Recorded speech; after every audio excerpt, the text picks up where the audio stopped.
Assalamualaikum warahmatullahi wabarakatuh. Innal hamdalillah nahmaduhu wa nasta'inuhu wa nastaghfiruh wa na'udzu billahi min shururi anfusina wa min sayyiati a'malina.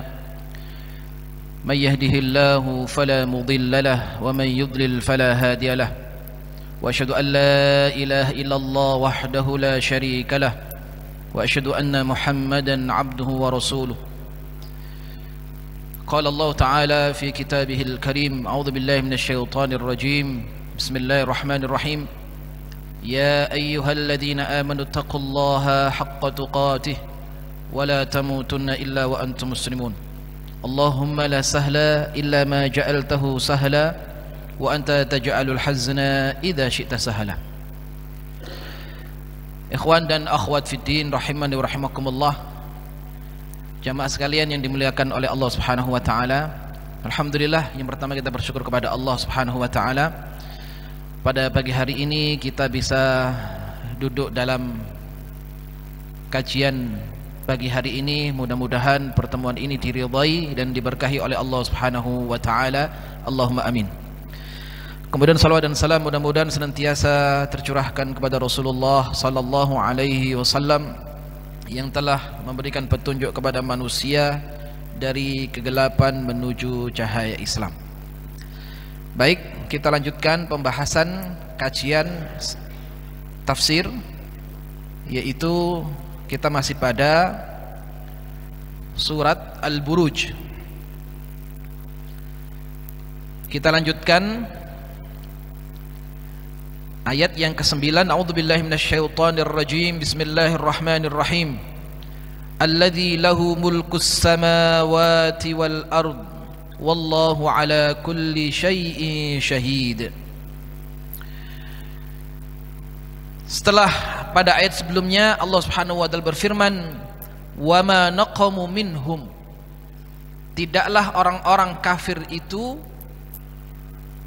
menyiksa, membunuh, kemudian membalas, illa an yu'minu billah, kecuali orang-orang beriman kepada Allah Subhanahu wa taala Al-Aziz Al-Hamid.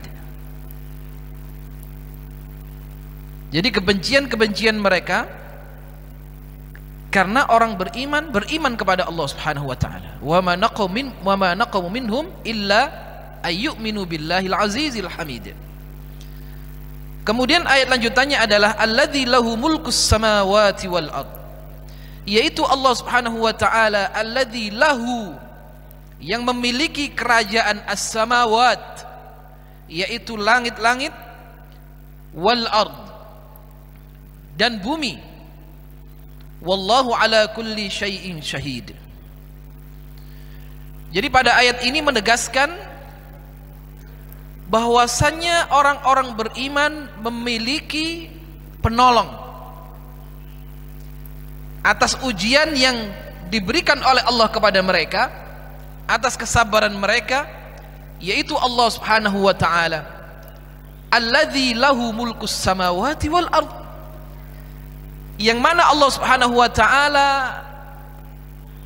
memiliki kerajaan langit dan bumi. Wallahu ala kulli syai'in syahid, dan Allah Subhanahu wa taala mengetahui apa yang dilakukan oleh manusia, dan Allah Subhanahu wa taala menyaksikan apa yang dilakukan oleh manusia. Maka Allah Subhanahu wa taala menciptakan, khalaqan, kemudian Allah Subhanahu wa taala menciptakan makhluk, menciptakan hamba, yang mana itu semuanya menunjukkan keagungan Allah Subhanahu wa taala. Allah menciptakan langit, Allah menciptakan bumi, dan Allah menciptakan seluruh makhluknya dengan sempurna. Nah, ini menunjukkan kesempurnaan Allah Subhanahu wa taala. Sehingga ada di antara para ulama mengatakan, innallaha yumhilu wala yuhmilu. Allah Subhanahu wa taala itu bisa menunda Namun Allah Subhanahu wa taala tidak pernah lalai. Ya. Kadang ada orang berbuat dosa, ada hukuman itu yang disegerakan oleh Allah Subhanahu wa taala, dan ada hukuman yang ditunda oleh Allah. Maka Allah Subhanahu wa taala bisa menunda, tapi Allah tidak lalai dari setiap apa yang dilakukan oleh manusia. Wallahu ala kulli syai'in syahid. Karena Allah menyaksikan, Allah melihat. Sehingga setiap amalan-amalan yang dilakukan oleh manusia itu ada balasan yang akan diberikan oleh Allah Subhanahu wa taala. Siapa yang berbuat kebaikan akan dibalas dengan kebaikan, siapa yang berbuat keburukan akan dibalas dengan keburukan oleh Allah Subhanahu wa taala. Maka Allah bisa menunda. Allah menunda, tapi Allah tidak pernah lalai. Ya, innallaha yumhilu wa la yuhmil.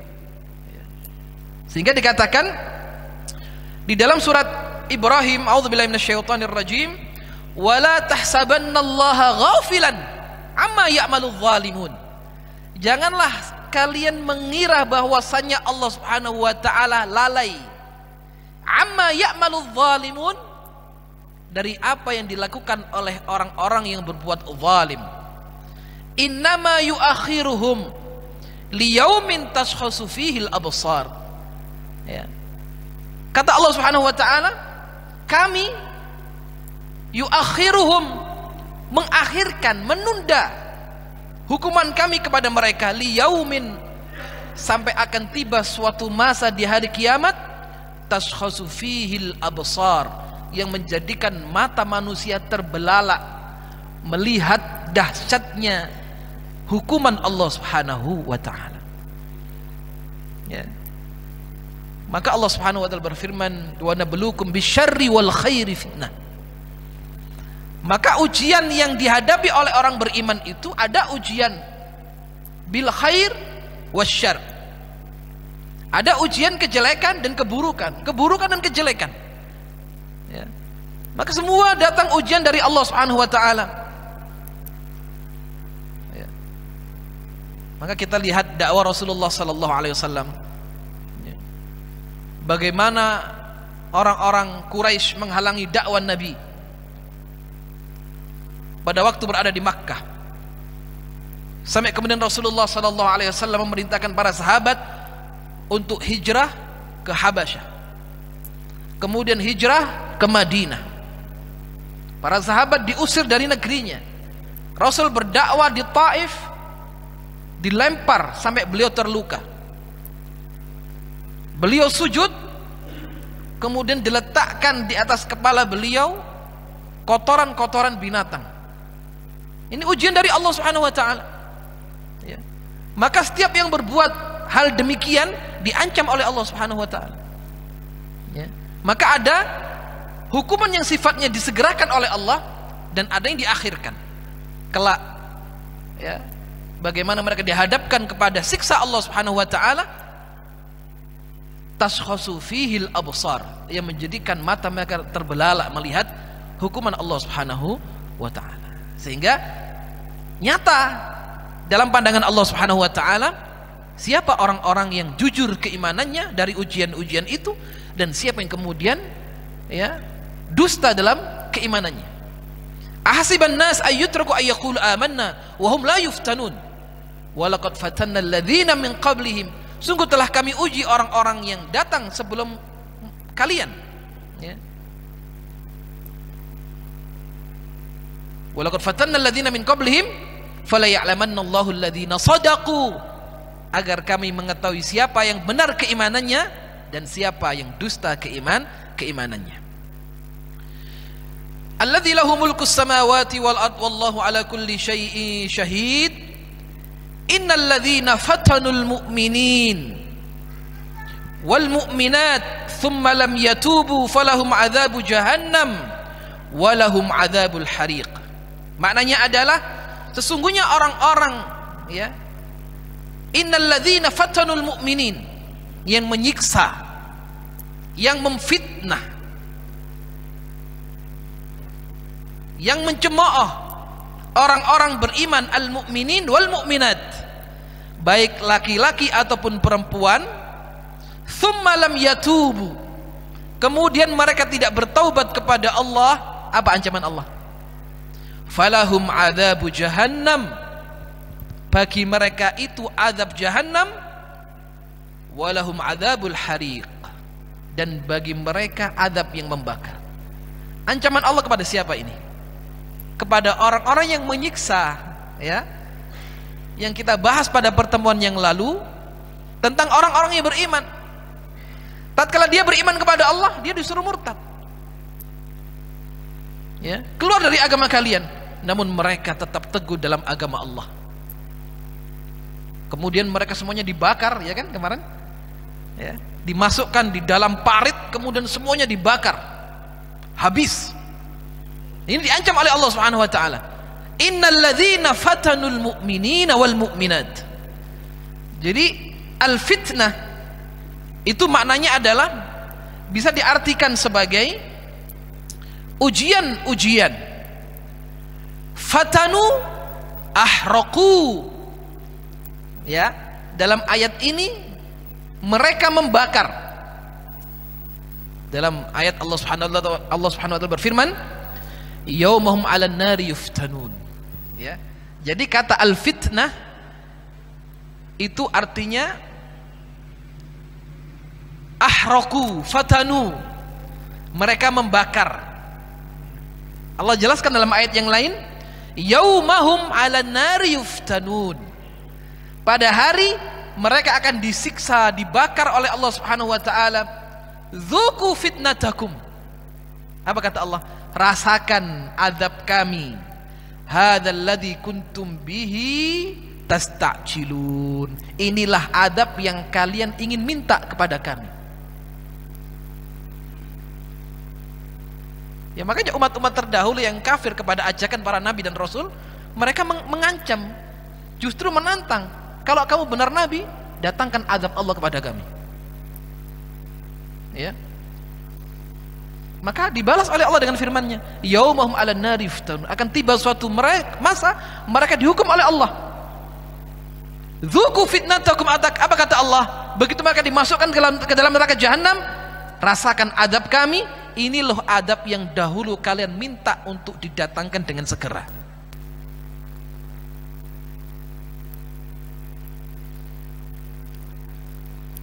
Jadi kalau dikatakan az-zahab al-fatin, yaitu emas yang disepuh, dibakar, ya, supaya dia hilang kotoran-kotorannya, ya. Jadi al-fitnah artinya adalah fatanu ahraqu, innal ladzina fatanu, sesungguhnya orang-orang yang membakar orang beriman, menyiksa laki-laki dan perempuan, tsumma lam yatubu, ya, dengan syarat mereka memang tidak taubat, maka dihukum oleh Allah Subhanahu wa taala. Atau diartikan fitnah di sini adalah sadduhum an dinihim, menghalangi manusia dari jalan Allah. Ini berat para jamaah sekalian, ya. Tatkala ada seorang beriman ingin menempuh jalannya, tatkala ada orang ingin berbuat baik, berbuat ketaatan kepada Allah, ingin berdakwah, kemudian dihalang-halangi, ya, ini termasuk yang disebutkan oleh para ulama di antara makna innal ladzina fatanu, sesungguhnya orang-orang yang menyiksa dan menghalang-halangi manusia dari jalan Allah, ya. Subhanallah, dosanya besar kalau ada orang ingin berbuat baik tapi dihalang-halangi, ya. Atau ada orang yang memang punya jabatan, misalkan punya uang yang banyak, dia keluarkan uangnya ini untuk menghalang-halangi manusia dari jalan Allah. Waliyadzubillah, ini dosanya besar, ya. Sebagaimana orang yang mengeluarkan harta disedekahkan agar orang berbuat kebaikan, itu pahalanya besar di sisi Allah Subhanahu wa taala. Sehingga ada kaidah di dalam ilmu tafsir, annahu idza kanatil ayat tahtamilu ma'nayain. Jadi apabila ada ayat yang mengandung dua makna dan tidak bertentangan, fa innaha tahmilu alaihi ma jami'an. Jadi bisa diartikan dua makna itu. Jadi makna innal ladzina fatanu, sesungguhnya orang-orang yang membakar orang beriman, ataupun orang-orang yang menghalang-halangi orang beriman dari ketaatan kepada Allah, maka bisa diartikan dua makna itu. Sehingga dikatakan hum fatanul mu'minin, mereka memfitnah orang beriman. Satu, menghalang-halangi manusia dari jalan Allah. Yang kedua, mereka kemudian menyiksa manusia dengan membakar orang-orang yang beriman kepada Allah Subhanahu wa ta'ala. Maka dari satu ayat ini ada hikmah dan pelajaran. Yang pertama adalah terkadang Allah Subhanahu wa ta'ala untuk menguji orang beriman, itu Allah kemudian menghendaki siapa yang kuat untuk menguasai orang beriman. Ini di antara ujian Allah Subhanahu wa ta'ala.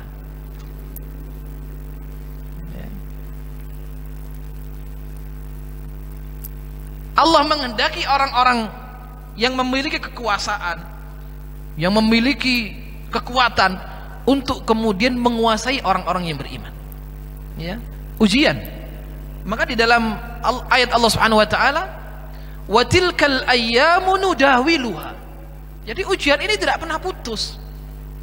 Dalam bahasa Allah, "Wa tilkal ayyamu nudawiluha."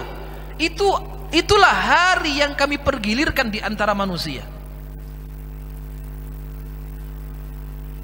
Maka sejarah itu akan terus terulang, walaupun waktu kemudian orang-orangnya berbeda, ya, tapi inti dari perjalanan sejarah itu senantiasa terulang pada setiap waktu dan setiap saat.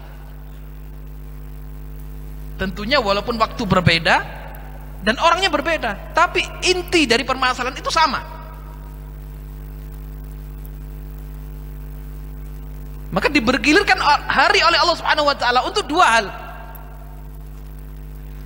Liya'lamallahu alladzina amanu wa yattakhidha minkum syuhada. Untuk apa? Untuk melihat dan menguji siapa di antara kalian yang benar-benar beriman kepada Allah dan mengambil di antara kalian ini para syuhadanya. Apa yang terjadi pada zamannya Nabi Musa bersama Fir'aun, ya, bisa sejarah itu terulang di waktu-waktu yang datang setelah kejadian itu. Walaupun konteksnya memang beda, sejak waktunya berbeda, orang-orangnya beda, tapi inti permasalahannya sama. Ya, selalu seperti itu sejarah dipergilirkan oleh Allah Subhanahu wa ta'ala. Kemudian pelajaran yang kedua adalah bahwasanya sesungguhnya orang-orang yang ingkar kepada Allah Subhanahu wa ta'ala, ya, menyiksa orang-orang yang beriman karena dianggap mereka berbuat kesalahan. Apa kesalahan itu? Al-imanu billah, beriman kepada Allah. Dianggap itu dosa dalam pandangan mereka, ya, padahal itu adalah kebenaran, ya, hak manusia untuk memilih jalan hidupnya.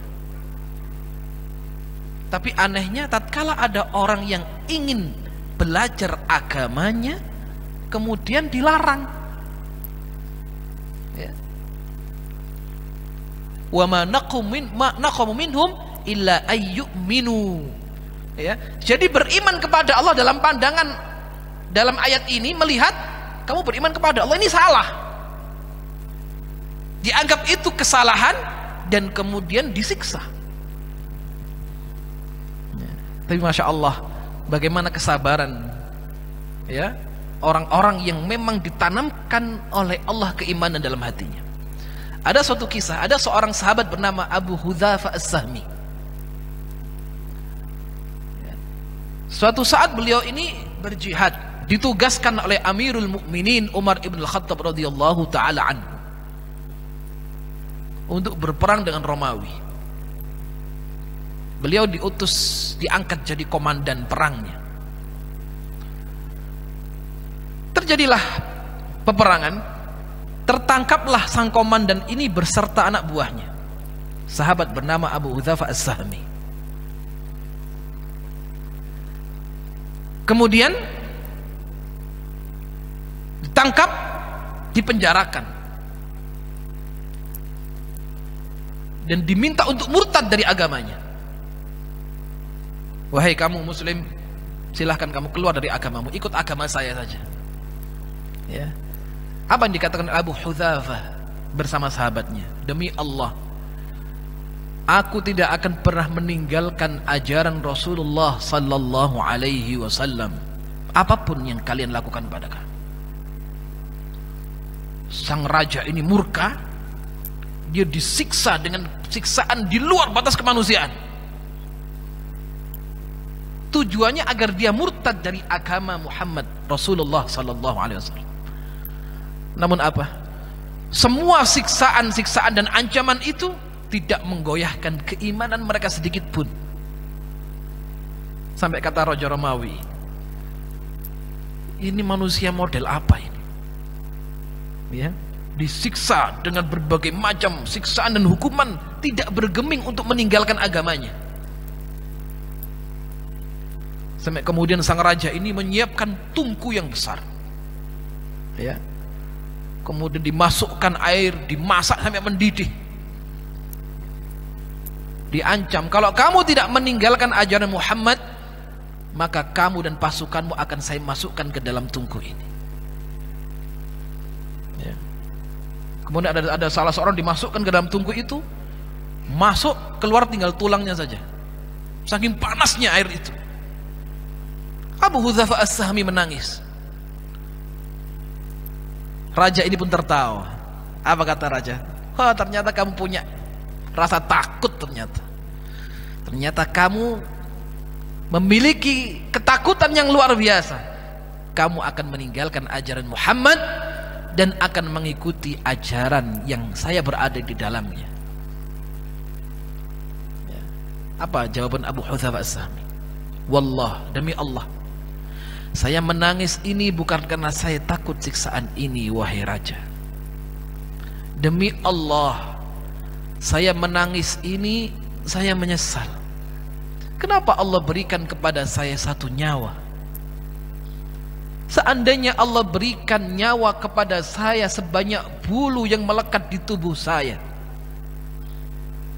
seandainya Allah berikan saya nyawa sebanyak rambut yang ada di kepala saya, tentu saya ridha kalau kemudian satu persatu nyawa itu dimasukkan dalam tungku ini agar Allah ridha kepada saya. Saya menangis bukan karena takut, saya menangis kenapa saya hanya punya satu nyawa. Seandainya saya punya 1000 nyawa, saya ingin semuanya dimasukkan dalam tungku ini satu demi satu. Raja ini stres. Ini manusia macam apa ini? Sudah gini saja, maukah kamu mencium kening saya? Kamu saya bebaskan nih sama pasukan. Ya, sama Abu Hudzafah, kalau hanya mencium keningnya, tidak apa-apa. Diciumlah kening raja itu. Kemudian dibebaskan beliau dan sama pasukannya. Tersiar kabar di Madinah bahwasanya Abu Hudzafah murtad, keluar dari agamanya. Ya, tersiar kabar Abu Hudzafah kemudian loyal kepada Raja Romawi dan mencium keningnya. Umar Ibn Khattab marah. Abu Hudzafah seperti itu. Dipanggil Abu Hudzafah, diinterogasi sama Umar Ibn Khattab radhiyallahu taala anhu. Ya Abu Hudzafah, apa yang kamu lakukan? Kenapa kau berbuat demikian? Ya Amirul Mukminin, beliau cerita dari kronologi peristiwa tersebut. Maka Umar Ibn Khattab menangis, ya, melihat kekuatan iman Abu Hudzafah. Apa kata Umar Ibn Khattab? Demi Allah, aku perintahkan kepada seluruh penduduk Madinah untuk mencium keningnya Abu Hudzafah As-Sahmi, ya, dan aku akan memulainya. Maka Umar Ibn Khattab mencium kening Abu Hudzafah As-Sahmi, ya, dan diikuti oleh para sahabatnya. Ya, itu ujian, masya Allah. Ya, artinya kalau kemudian dibandingkan dengan ujian orang sekarang misalkan, ya, itu jauh sekali. Namun ujian yang besar itu tidak menggoyahkan keimanan para sahabat radhiyallahu anhum ajma'in. Ya. Sedikit pun tidak menggoyahkan keimanan mereka. Sehingga kemudian setiap orang yang berbuat kejahatan itu akan ada balasan dari sisi Allah. Dan setiap ada orang yang dizalimi, Allah menyiapkan pahala bagi mereka.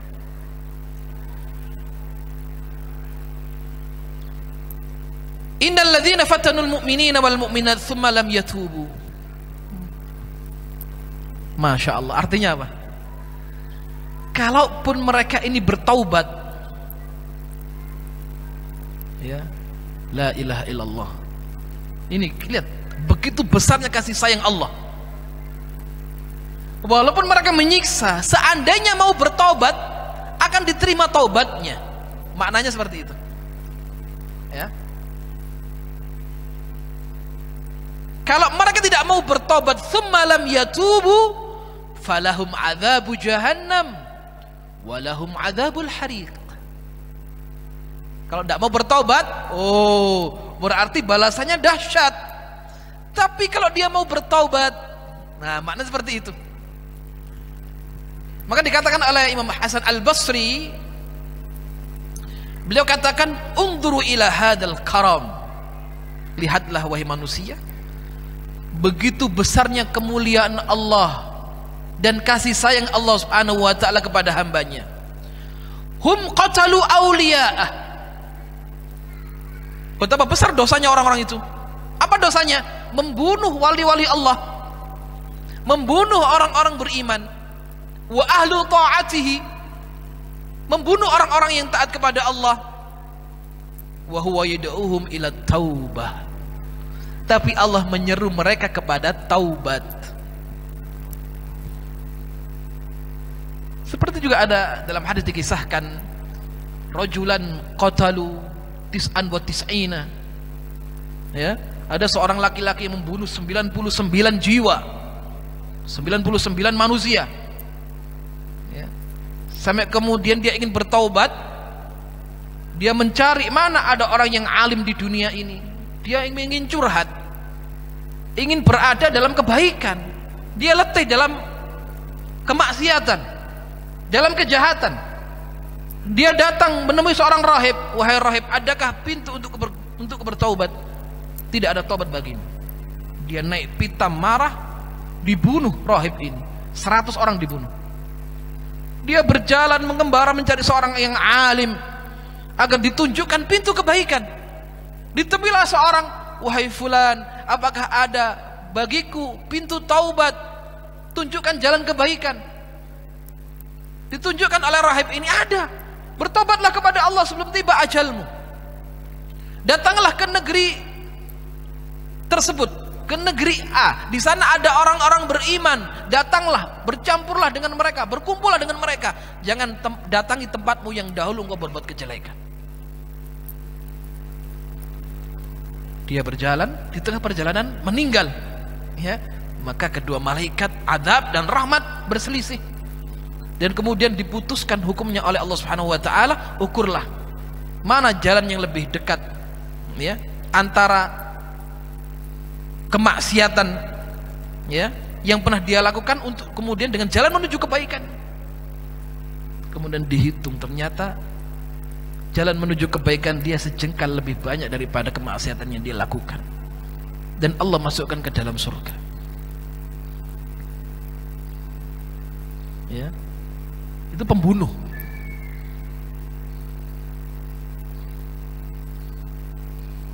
Maka taubat ini akan terus terbuka pintunya sampai hari kiamat. Ya. Dan tentu syarat-syarat taubat harus dipenuhi bagi orang-orang yang bertobat kepada Allah Subhanahu wa taala. Ya. Dan waktu-waktu taubat ini diantaranya adalah malam yugharghir, ya, selama nyawa belum di kerongkongan sini. Dalam hadis dikatakan, innallaha yaqbalu taubatal abdi ma lam yugharghir. Allah menerima taubat hamba itu selama nyawa belum di kerongkongan. Ya. Yang kedua, tatkala matahari sebelum terbit dari arah barat. Ya, artinya Waktu itu adalah waktu ya datangnya, tanda datangnya kiamat. Sangat dekat sekali. Ya. La yanfa'u nafsan imanuha lam takun amanat min qabl aw kasabat fi imaniha khaira. Ya, kita lihat betapa besar karam, al-jud, kemuliaan Allah Subhanahu wa taala. Sampai Firaun pun kata Allah, kalau Firaun itu bertaubat, aku akan ampuni dosanya. Ya, maka dulu pernah saya kisahkan, sampai malaikat Jibril pun benci kepada Firaun karena dia benci kepada kepada Allah Subhanahu wa taala. Sampai Jibril pun murka kepada Firaun. Ya, karena Firaun menentang Allah Subhanahu wa taala. Ya. Begitu mau mati, diambilkan pasir dari lautan, dimasukkan ke dalam mulutnya. Agar apa? Agar dia tidak bisa bertaubat. Saking marahnya malaikat Jibril alaihissalam kepada Firaun. Apa kata Allah? Wahai Jibril, jangan kamu buat seperti itu. Seandainya Fir'aun ini mengakui kesalahannya, dia bertaubat kepadaku, aku akan terima taubatnya. Ya, qadarullah, Allah takdirkan dia tidak bertaubat. Dia bertaubat di masa yang memang sudah tidak ada taubat baginya. Begitu nyawanya sudah di sini, dia mengatakan, saya beriman kepada Rabb yang diimani oleh Musa dan Harun. Ya, maka tidak ada taubat bagi orang-orang yang demikian. Terus bagaimana dengan kita? Ya. Maka ada seorang alim mengatakan, Muhammad bin Wasi'. Apa kata beliau? Lau kana lidzunubi rih. Seandainya pada dosa itu ada bau, ma jalasa ilayya ahadun, maka tidak ada orang yang mau duduk dengan saya. Masya Allah. Ya, kita lihat kehati-hatian para salaf itu. Dan kita pun tidak boleh merasa aman dari siksa Allah. Kita tidak mengetahui bagaimana akhir daripada kehidupan kita ini, tidak tahu. Dan dalam hadis sudah ditentukan rezeki kita, ajal kita, amal kita, wasyaqiyun aw sa'idun, dia ini bahagia atau celaka, ditulis oleh Allah. Tapi kita manusia tidak pernah tahu apakah kita meninggal nanti bisa husnul khatimah atau su'ul khatimah. Kita tidak tahu. Nanti kalau kiamat kita berada di surga atau di neraka, kita tidak mengetahui. Hanya Allah yang tahu. Maka dalam hadis kan dikatakan itu, wa inna ahadakum, ada salah seorang di antara kalian, la ya'malu bi amali ahlil jannah, di masa hidupnya dia saleh, beramal dengan amalan ahli surga, hatta ma yakunu bainahu wa bainaha illa dhira', sampai saking solehnya antara dia dan surga tinggal satu hasta saja. Fayasbiqu alaihil kitab, namun takdir berkata lain. Di akhir hayatnya fayamalu bi amali ahlin nar, di akhir hayatnya dia beramal dengan amalan ahli neraka, kemudian mati dia masuk ke dalam neraka. Ya, bagaimana kisah dulu ada seorang bernama Rajal bin Unfuwah, bertemu dengan Nabi, bermajlis dengan Nabi, namun di akhir hayatnya membela nabi palsu Musailamatul Kadzdzab. Ya. Bagaimana ada seorang qurra, ya, yang dulunya saleh, dia akhirnya meninggalkan agamanya karena seorang wanita, ya, dan mati dalam keadaan murtad. Dan ada sebaliknya, wa inna ahadakum la ya'malu bi amali ahlin nar, ada orang itu hidup, di dalam hidupnya dia beramal dengan amalan ahli neraka. Istilah wong Jawa niku moli mau dilakoni kabeh. Judi oke, minum oke, semuanya dilakukan.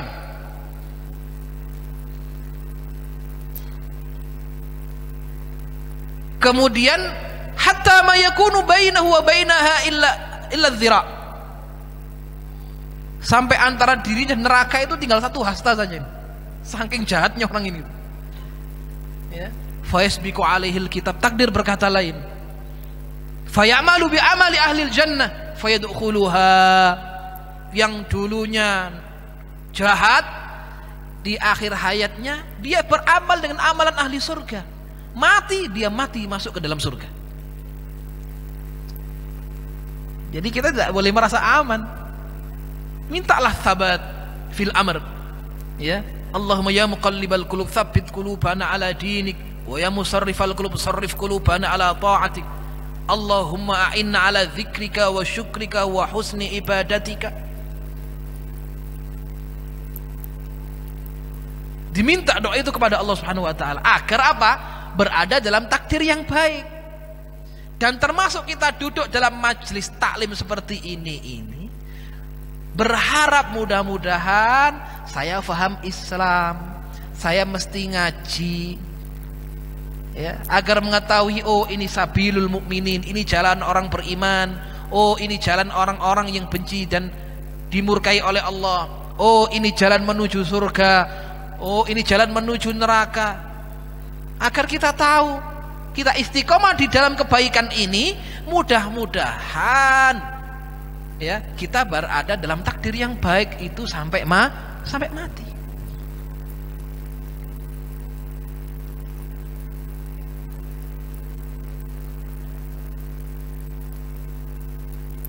Agar dikaruniai keistiqomahan di dalam kehidupan ini.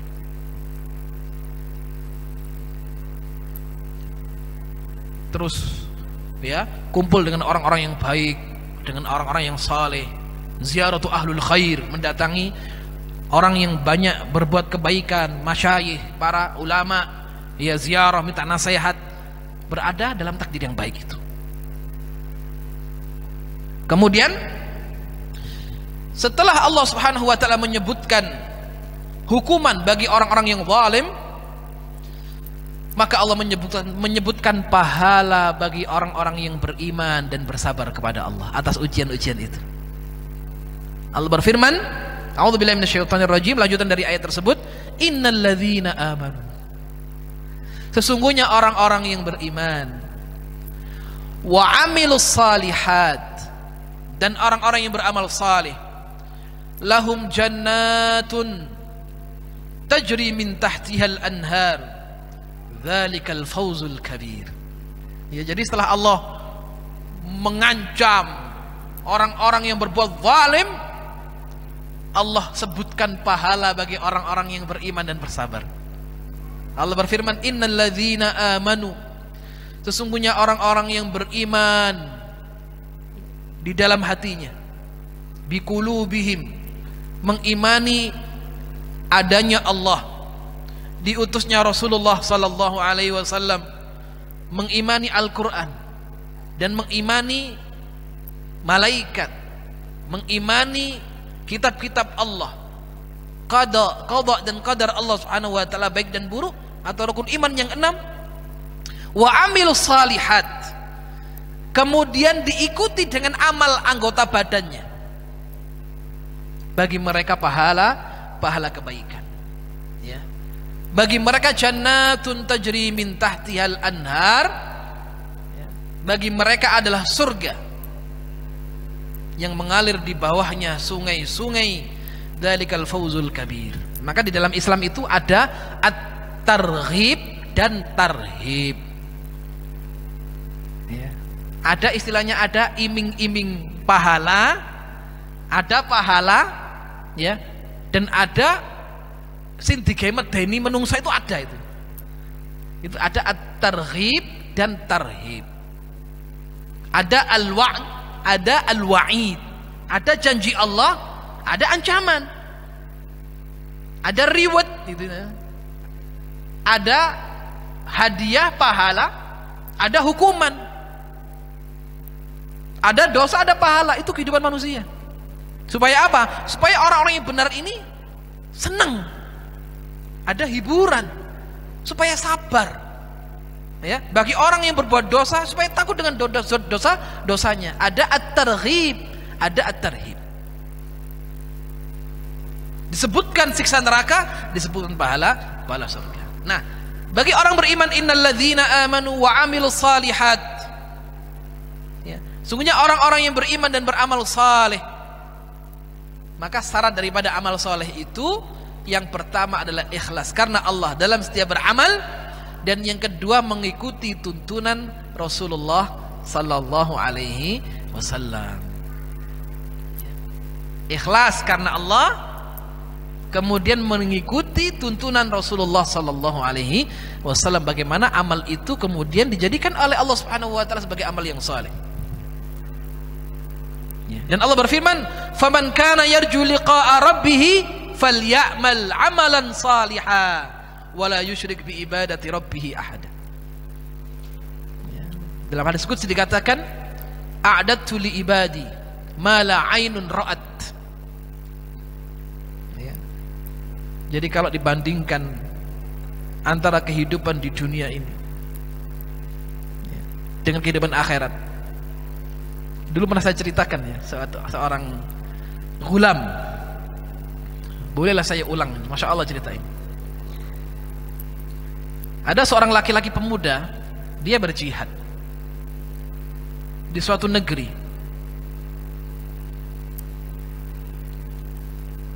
Dalam riwayat yang lain, pemuda ini ribat, jaga daerah perbatasan kaum muslimin supaya tidak dimasuki oleh musuh-musuhnya.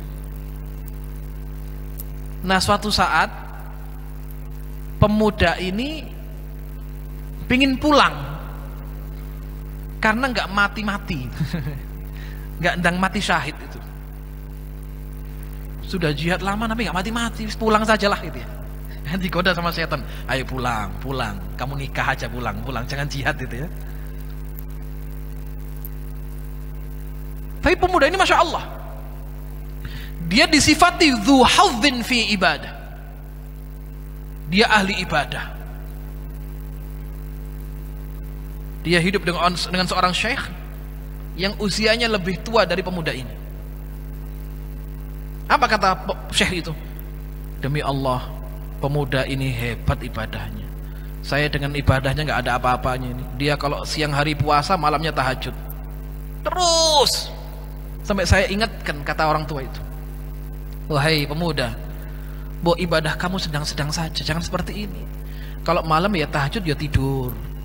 Ya, kamu kalau siang ya puas, ya bukalah, jangan puasa terus. Apa kata pemuda ini? Wahai syekh, bagaimana saya bisa menahan daripada ibadah sedangkan kematian mengintai saya? Saya berharap tatkala saya meninggal, saya dalam keadaan salat atau saya dalam keadaan membaca Al-Quran. Tiba-tiba kata seorang syekh ini, pada malam hari saya berjaga-jaga, saya dengar dia berdialog dengan seseorang. Kok ada orang ngobrol ya? Di mana dicari? Tidak ada. Dia keliling-keliling, nggak ada orang. Pun di tempat itu dia hanya berdua. Dia lihat tenda, ternyata orang ini lagi ngigau, istilah orang Jawa ngelindur, bangkrong.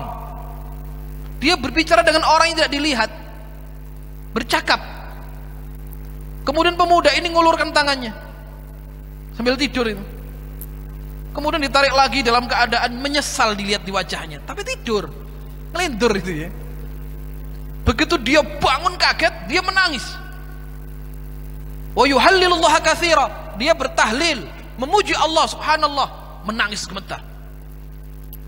Loh, kata syekhnya, kenapa kamu wahai pemuda?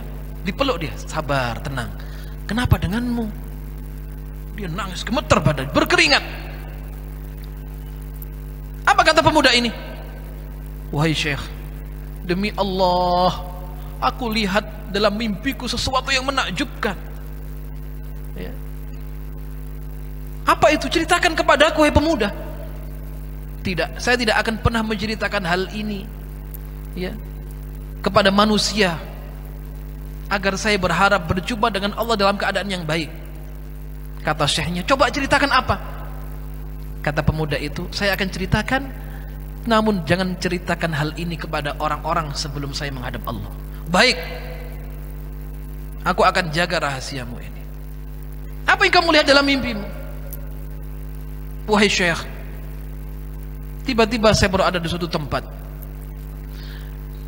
Ya'tihi rajulan, datanglah dua pemuda yang tampan, wajahnya bercahaya, dari arah kanan dan kiriku memegang kedua tanganku dan mengatakan, ya Sa'ad, wahai Sa'ad, inna sa'yakum kana mashkura. Bergembiralah kamu wahai Sa'ad, amalmu diterima oleh Allah Subhanahu wa taala, puasamu diterima oleh Allah, tahajudmu diterima oleh Allah.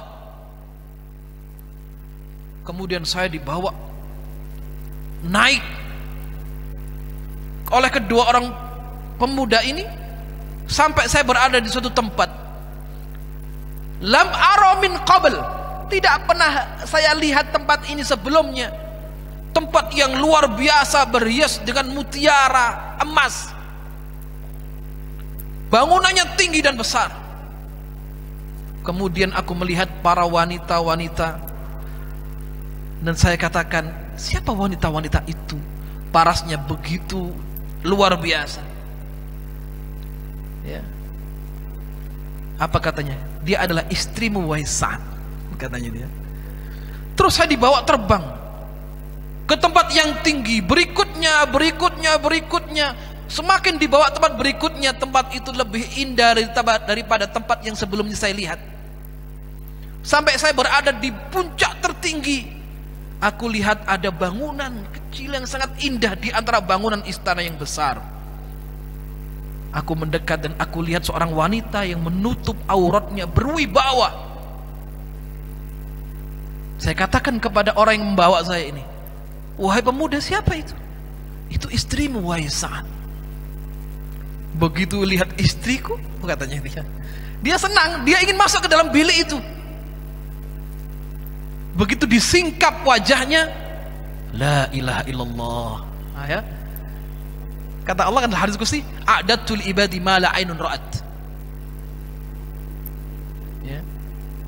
Ini bidadari itu matanya itu ngelirik ke dunia, dunia ini terang. Ini bidadari surga itu. Widodari itu. Ya. Begitu dilihat dia takjub. Ya. Dikatakan oleh Sa'ad Ibn al-Harras, kalau tidak salah namanya ini, man anti? Siapa kamu ini? Apa jawaban wanita itu? Ana zawjatikal khalidah. Ya Sa'ad, saya ini istrimu yang kekal wahai Sa'ad. Ya, dia tidak sabar, ingin megang tangannya. Megang tangannya saja itu ya. Begitu mau megang, perempuan ini menjauh. Jangan wahai Sa'ad, haram. Diharamkan saat ini wahai Sa'ad. Bukan saat ini wahai Sa'ad. Fa innaka tarji'u ila dunya. Kamu pasti kembali ke dunia dulu wahai Sa'ad. Kamu harus pulang dulu. Apa kata Sa'ad bin Al-Harras? La uridur ruju'. Saya tidak mau pulang. Saya tidak mau kembali ke dunia, tidak mau. Kita lihat. Setelah lihat surga, tidak mau balik ke dunia lagi. La uridur ruju', saya tidak mau balik ke dunia. La. Apa kata wanita itu? Fa innahu kana amra maqdiya. Wahai Sa'ad, ini ketentuan Allah. Ketentuan Allah tidak pernah bisa dirubah. Kamu pasti balik ke dunia. Dan kamu akan menemuiku pada waktu setelah 3 hari wahai Sa'ad. Satuftiru indana fi 3 ayyam. Sabar wahai Sa'ad, nanti kamu akan bersama saya berbuka bareng setelah 3 hari, di hari yang ketiga. Ya, maka kemudian saat ini bangun, setelah diceritakan kepada saya tadi, dia bangun. Begitu bangun dia melesat, dia mandi, dia berwudu, dia sholat dengan sholat yang baik, indah, dia pakai pakaian yang sangat bagus. Dia ambil senjatanya, dia pergi berjihad. Begitu di front terdepan, pemuda ini gak punya takut. Orang-orang memujinya, siapa pemuda ini begitu hebat? Kata seorang syekh, demi Allah, lau ta'lamuna ma a'lam, kalau kalian tahu apa yang diceritakan oleh pemuda ini, la dhahiktum qalila wa la bakaitum katsira. Kalian akan sedikit tertawa dan akan banyak menangis. Dia berjihad puasa di siang harinya, tapi tidak mati. Dia pulang lagi, tidak putus dari baca Qur'annya, dan tidak putus dari qiyamul lailnya. Terus di pagi hari dia mandi, pakai pakaian yang bagus lagi, dia berjihad. Di hari kedua orang mengatakan hal yang serupa sebagaimana dikatakan di awal. Hari kedua dia pulang, tidak mati gitu. Di hari ketiga dia berbuat hal yang sama. Di pagi harinya dia mandi, bersih, berwudu, dia ambil senjata, dia berjihad. Kata syekhnya, demi Allah, aku akan perhatikan apa yang dialami oleh laki-laki di hari ketiga. Di hari ketiga dia berjihad di front yang paling depan. Aku melihat seorang musuh naik di suatu menara yang tinggi, membidikkan anaknya kepada Sa'ad bin Al-Harras. Dibidikkan kemudian melesat mengenai urat batang lehernya. Terjatuhlah Sa'ad. Saya tidak mampu mengambilnya karena perang begitu dahsyat, berkecamuk luar biasa. Begitu perang usai, ya, kami harus mengambil Sa'ad. Demi Allah, aku melihat senyum dalam di bibirnya. Aku bawa, kemudian kata pemuda ini, demi Allah wahai Syekh, wanita-wanita yang aku lihat dalam mimpiku berada di sekelilingku. Ya. Kemudian dia membaca firman Allah, alhamdulillahilladzi sadaqana wa'dahu. Segala puji bagi Allah yang selalu menepati janjinya untuk hambanya. Kemudian ajal beliau, ruhnya keluar pas waktu adzan maghrib. Aku katakan kepadanya, kata syekhnya, hani'an laka ya Sa'ad, selamat bagimu wahai Sa'ad, satuftiru indaha hadhil lailah, kamu akan berbuka bersama istri-istrimu malam ini di surga. Lihat kesabaran para salaf itu ya. Ujiannya orang berjihad ini masya Allah besar ya. Ujiannya orang ngaji ini berat, dakwah ini berat, tapi kalau dia sabar, Allah berikan pahala-pahalanya ya. Itu contoh kisah orang setelah melihat surga nggak mau balik lagi ke dunia. Artinya terus apa yang kita harapkan dari dunia ini ya, kecil kalau dunia dibanding dengan akhirat. Wal akhiratu khairun wa abqa. Kata Rasulullah, mathali wa mathalud dunya, perumpamaan aku dengan dunia seperti seorang di antara kalian mengacungkan jari telunjuknya ke lautan, dicemplung itu, seret, diangkat, yang lengket dengan jari itu adalah dunia, dan lautan itu adalah al-akhirah, surga. Dalam hadis dikatakan, inna lillahi tis'an wa tis'in rahmah, Allah memiliki 90, Allah memiliki 100 rahmat. Innillahi mi'atu rahmah, Allah punya 100 rahmat. Satu rahmat diturunkan ke dunia. Satu rahmat di dunia ini diturunkan oleh Allah. Sampai dunia terpandang begitu indah. Ya. Banyak manusia mencintai dunia. 99 rahmat Allah berikan nanti kepada hamba-hambanya di surga. Ini pahala yang Allah janjikan. Innal ladzina amanu wa amilus shalihat lahum jannat, bagi mereka surga-surga, tajri min tahtihal anhar, dzalikal fawzul kabir.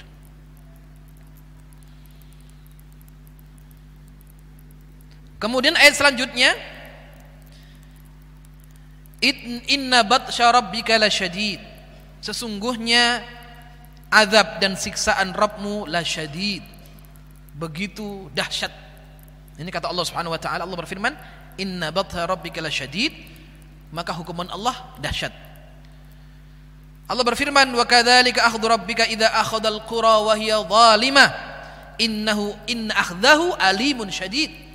Dan ingatlah tatkala Allah Subhanahu wa taala akhadha rabbuka idza akhadhal qura, membinasakan suatu perkampungan, suatu negeri, wa hiya zalimah, tatkala dia zalim kepada Allah, inna akhdahu alimun syadid. Sesungguhnya adabnya begitu dahsyat. Innahu huwa yubdi'u wa yu'id. Dan Allah Subhanahu wa taala yubdi, yang memulai, wa yu'id, dan Allah yang akan kemudian mengembalikan. Ya. Allah yang menciptakan dan Allah akan membangkitkan dan menghidupkan manusia itu kembali. Kama bada'na awwala khalqin nu'iduh. Sebagaimana kami ciptakan manusia, kami ciptakan makhluk di awal penciptaannya, nu'iduhu, dan kami akan kembalikan manusia itu. Ya, kami akan hidupkan kembali mereka dengan amal-amal yang dahulu pernah mereka lakukan. Wallahu ta'ala alam. Demikian insyaallah lanjutan dari surat Al-Buruj. Kita lanjutkan pada pertemuan yang akan datang. Alhamdulillahirabbil alamin. Subhanaka Allahumma bihamdika asyhadu an la ilaha illa anta astaghfiruka wa atubu ilaik. Wallahul muwaffiq ila aqwamit thoriq. Assalamualaikum warahmatullahi wabarakatuh.